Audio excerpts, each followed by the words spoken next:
नमस्कार मंडळी, welcome back to my channel. तर आजची सकाळ ही फार मस्त आहे, कारण आज आहे रविवार असल्यानंतर मुलांची शाळा नसते, त्यामुळे रविवार थोडा निवांतच असतो. तर सकाळची माझी सुरुवात मोबाईल चार्जिंग लावणं नव्हते. मोबाईल चार्जिंग लावून झाला, खिडकी उघडली आणि फॅन पण काढून ठेवला. रात्रीचा ओटा थोडासा क्लीन करायचा राहिला होता, त्यामुळे तो ओटा क्लीन करायलाच मी लागले होते. फरशीची कपडे पण इकडे तिकडे पसरली होती, ती पण घडी घालून ठेवली. माझा रविवार तसा फारसा निवांत जात नाही, कारण मला इकडचं सगळं आवरून मेसच्या कामासाठी तर जायचंच असतं. आमच्या मेसला सुट्टी मंगळवार असते. रविवारी आम्हाला रेग्युलर सारखे डबे द्यायलाच लागतात. मंगळवारी पण हाफ डे असतो. सकाळचे डबे देऊन आम्हाला संध्याकाळचे तेवढा निवांत वेळ असतो. असो, किचन कट्टा क्लीन केला आणि हीटर सुद्धा बाजूला काढून घेतला. आमचं बाथरूम बाहेरच्या साईडला आहे, त्यामुळे बाहेरच्या बाथरूममधनं बादली भरून आणली आणि हीटर त्यात सोडून पाणी गरम करायला ठेवलं. इकडे कृष्णा पण आज 8-8:30ला उठलेली आणि ती आज निवांतच होती, कारण आज तर काय शाळेला सुट्टीच आहे. सो हीटर वगैरे पाण्यात सोडून मी ठेवलं पाणी तापवायला आणि मी घेतले होते कपडे आवरायला. कालचे धुतलेले कपडे घडी घालायला वेळच मिळाला नव्हता, कारण काल तिकडून कपडे धुवून घरी घेऊन यायलाच आम्हाला रात्रीचे 11:45 वाजले होते. मम्मीने डबा पाठवलेला, पण जेवून झोपेपर्यंत आम्हाला 11:30 झाले होते आणि मुलं पण खूप दमली होती, त्यामुळे कपडे काय घडी घातली नव्हती. मग ती सगळी कपडे मी घेतली होती आत्ता आवरायला. कपडे घडी घालून कपाटात ठेवली आणि रोजची घालायची कपडेसुद्धा बाजूला काढली. बरं, कृष्णाच्या बाबांनी जर्किन वगैरे असंच टाकलेलं, त्यामुळे ते जर्किन वगैरे घेऊन सुद्धा मी ते मागं अडकवायला घेतलं. एकीकडे कपडे घडी घालता घालता मी कृष्णाच्या बाबांना सुद्धा उठवत होते, कारण त्यांना आज कामाला जायचं होतं. रविवार असला तरी त्यांना काही सुट्टी नसते, त्यांचं गोडाऊन काही बंद नसतं. फायनली त्यांना जागा केलं आणि मी घेतला हातरून घडी घालायला. इकडे उठल्या उठल्या कृष्णाची आणि तिच्या बाबाची मस्ती चालूच होती. कॅमेरा बघून तर कृष्णा नको नको ते नखरेच करायला लागत्या. फायनली हातरून घडी घातलं, हातरून काढलं. देवबाबा झोपला होता, त्यामुळे चटई काही काढताच आली नाही. मग ती नंतर काढायची असा विचार करून मी गेले अंगण झाडायला. आज वेळ झाल्यामुळं घर मालकीनीनं अंगण आधीच झाडलं होतं, माझंच तेवढं राहिलं होतं. सो फायनली मी अंगण झाडून घेतलं आणि पाणी वगैरे मारून मस्तपैकी रांगोळी काढून घेतली. बाहेरची सगळी स्वच्छता करून घरात आले तोपर्यंत कृष्णा म्हणाली, मम्मा मला टीव्ही बघायचे. आज रविवार असल्यामुळे तिला काय फारसा हट्ट करून दिला नाही मी, त्यामुळे तिला टीव्ही लावून दिली आणि फायनली मी तयार झाले होते आंघोळ वगैरे करून. मग मी घेतला नाश्ता बनवायला. आज नाश्त्यात काय बनवायचं असा विचार करताना मम्मीनं रात्री जो डबा दिला होता त्यातलं थोडंसं अन्न खाऊन शिल्लक होतं. मग तेच मी चेक करत होते, पण त्यातलं काहीही चांगलं राहिलं नव्हतं, कारण आमच्या घरी फ्रीज नाही आहे. वरती जेवण ठेवलं की खराब होतंय. मग कृष्णाला म्हटलं की तू पोहे घेऊन ये. पोहे घ्यायला तिला दिले पैसे, तोपर्यंत तिच्या बाबांना पाठवलं आंघोळीला. तोपर्यंत इस्त्री, काल तिचे बाबा लग्नाला गेले होते, इस्त्री काढली होती. कपड्याला इस्त्री करायला इस्त्री खालीच पडून होती, ती इस्त्री पण माळ्यावर ठेवून दिली आणि फायनली मी लागले होते नाश्ता बनवण्यासाठी. एकीकडे चहासाठी पातेल्यात पाणी ओतलं, पावडर घातली, तर बघितलं तर साखरच संपली होती. मग कृष्णाला पुन्हा साखर आणायला पाठवलं आणि मी लागले तोपर्यंत पोहे करायला.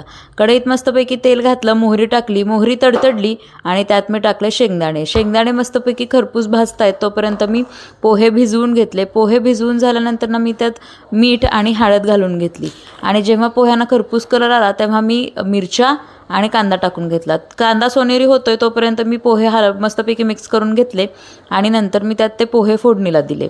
पोहे फोडणीला दिल्यानंतर ना मी चहामध्ये साखर वगैरे घातली आणि चहा मस्त उकळी यायची वाट बघत आले. इकडे पोहे माझे तयार झाले होते आणि मी सगळ्यांना सांगत होते, पटपट आवरा, आपण नाश्त्याला बसूया. पोहे माझे तयार झाले होते आणि कृष्णाचे बाबा साखर घेऊन येताना बिस्किटंसुद्धा घेऊन आले होते चहाबरोबर खायला. आणि ते बिस्किटं घेऊनच कृष्णाचं इथं काहीतरी चालू होतं. ती तिच्या बाबांना म्हणत होते, बाबा आपण ॲड शूट करूया. रविवारची सकाळ असली म्हणजे आमच्या घरात हे असंच असतं. कृष्णाचा काहीही म्हणजे काहीही नेम नाही, ती काय करेल. त्या दोघांना नाश्त्याला देऊन मी घेतली भांडी मांडायला. कालची भांडी पण धुतलेली तशीच पडली होती, मग म्हटलं मांडून घेऊया. सगळी भांडी मांडून झाली आणि मी पण बसले होते त्यांच्यासोबत नाश्ता करायला. इकडे मी नाश्ता करायला बसले तोपर्यंत देवबाबा सुद्धा जागा झाला होता. मग काय, तो जागा झाला त्याच्या बाबांना शोधत होता, पण त्याचे बाबा गेले होते कामाला, त्यामुळे त्याला काही ते दिसतच नव्हते. त्यांना इकडे तिकडे शोधल्यानंतर 5-10 मिनिटांनी तो पण लागला होता त्याच्या कामात, म्हणजे रोजच्या खेळामध्ये.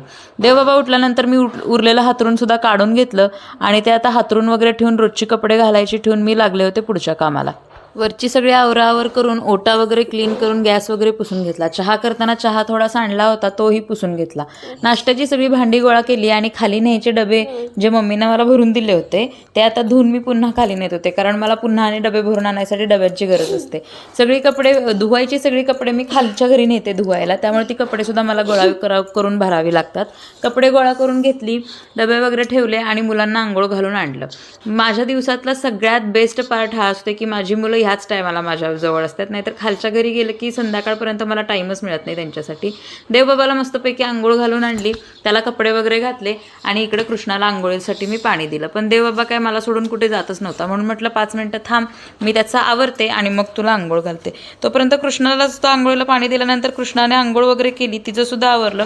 कृष्णाचे केस मोठे आहेत, तिला मोठी केस आवडतात. मी बऱ्याच वेळा कापली, पण तिची केस वाढली की नाही ती कापूनच देत नाही.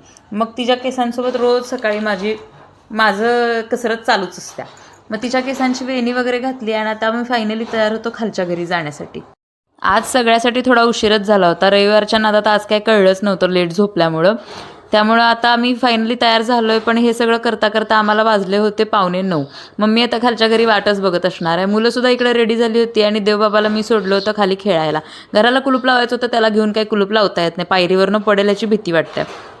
मी त्याला खाली सोडलं होतं आणि कृष्णा इकडे त्याचं शूट काढत होते. सो फायनली घराला कुलूप लावून कृष्णाच्या हातात 2 डबे दिले आणि धुवायचे कपडे वगैरे घेऊन, देवबाबानं त्यात दगडं ठेवलेली, धुवायचे कपडे वगैरे घेऊन आम्ही निघालो होतो खालच्या घरी. सो रविवारच्या दिवशी हेच माझं मॉर्निंग रुटीन असते. सुट्टी असल्यामुळे फारशी कामं नसतात.